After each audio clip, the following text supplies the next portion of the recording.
Sabe aquela frustração coletiva que a gente sente com o modelo atual de liderança? Aquela sensação de que tudo é pautado apenas por algoritmos, polarização extrema e pela próxima postagem nas redes sociais? Pois é. Para tentar entender como sair desse ciclo, nós vamos mergulhar fundo hoje em um arquétipo atemporal da verdadeira liderança. Vamos analisar a figura histórica de Jorge Lacerda e a sua filosofia de governança. Então, vamos direto ao ponto da nossa explicação. Qual é, afinal, a diferença exata entre um político e um estadista? Essa é a nossa grande questão central.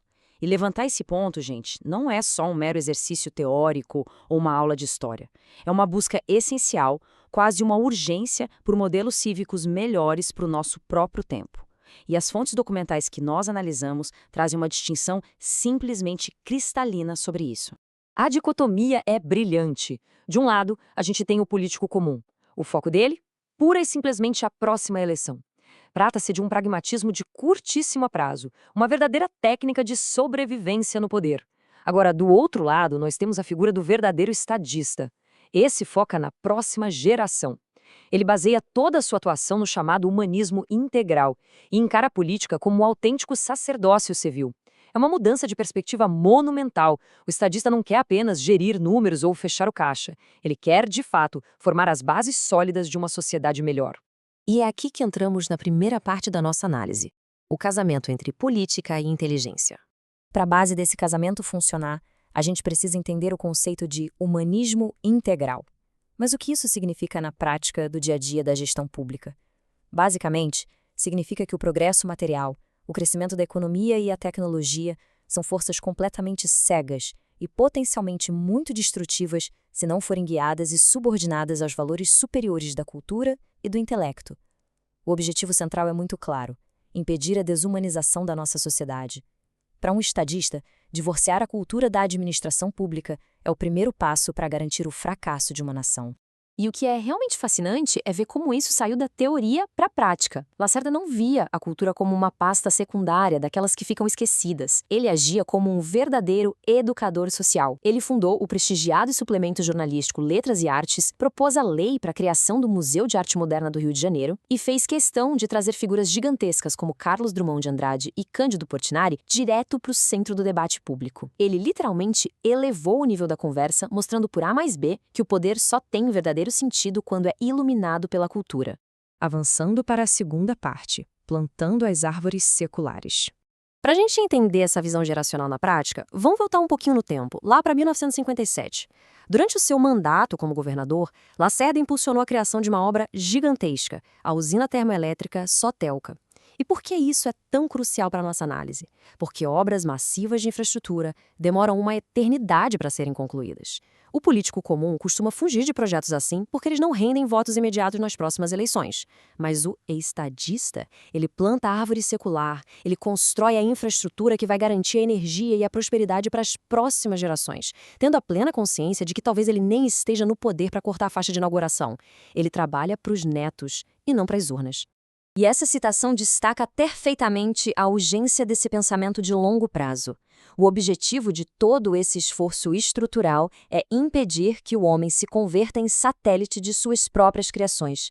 É um alerta fortíssimo contra governos imediatistas que acabam derrubando as árvores inteiras só para comer os frutos mais rápidos e que saqueiam a terra sem cuidar da população.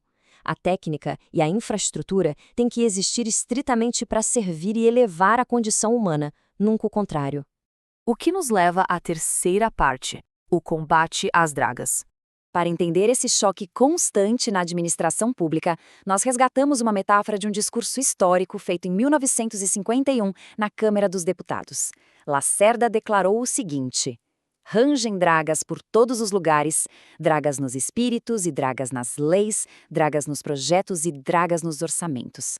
Gente, é uma imagem literária simplesmente genial, aplicada a um problema altamente técnico. A draga, que deveria ser um equipamento para desobstruir os portos do país, virou o símbolo impecável da burocracia voraz, dos interesses obscuros e da corrupção sistêmica que sugam os recursos de uma nação. Denunciar e combater essas dragas é o dever moral inegociável do verdadeiro estadista. Mas e hoje? Como a gente aplica esses conceitos aos desafios contemporâneos? O mapeamento é super direto. Contra a corrupção estrutural, o combate feroz às tais dragas, aliado a uma retidão inabalável. Contra a desigualdade, a busca constante pela harmonização entre o capital e o trabalho. Eles precisam cooperar, não devorar um ao outro. E contra essa extrema polarização política que vemos aos montes, o exercício da liberalidade. Esse é o ponto-chave. É a virtude de saber dialogar de forma cordial, de afirmar o valor de opiniões divergentes e de buscar uma síntese sem ódio. Convenhamos, é um roteiro incrivelmente prático para qualquer época. Chegamos então à quarta e última parte, o roteiro da cidadania. O registro histórico nos mostra que Lacerda andava pelas ruas sem guarda-costas, dava carona para cidadãos comuns e abria as portas do palácio toda semana só para ouvir a população. Esse comportamento reflete muito seu desejo final. Quando perguntaram a ele sobre o legado que queria deixar, ele não listou as grandes obras de cimento e aço. O que ele desejava era ser lembrado como um governo que prezou a justiça e defendeu a liberdade. Para ele, a justiça não era só uma teoria, era a verdade em ação. E ele provou isso deixando a vida pública com um patrimônio super modesto, espelhando na sua vida privada exatamente a honestidade que ele exigia na vida pública. Então, para fechar a nossa explanação de hoje, fica uma provocação para todos nós. Como a nossa sociedade pode exigir e cultivar esse nível de exemplaridade nos dias de hoje? A mensagem central das nossas fontes é que a cidadania não se esgota no momento em que a gente aperta o botão na urna. Longe disso. É preciso ser um multiplicador dessa consciência. O futuro exige que a gente abandone a apatia moral e passe a exigir de fato excelência, visão de longo prazo e uma integridade inabalável daqueles que ocupam o poder. Esperemos que os princípios históricos analisados aqui sirvam como uma ferramenta poderosa para entendermos o peso real da liderança. Muito obrigada por acompanhar mais esta explicação e continuem sempre questionando.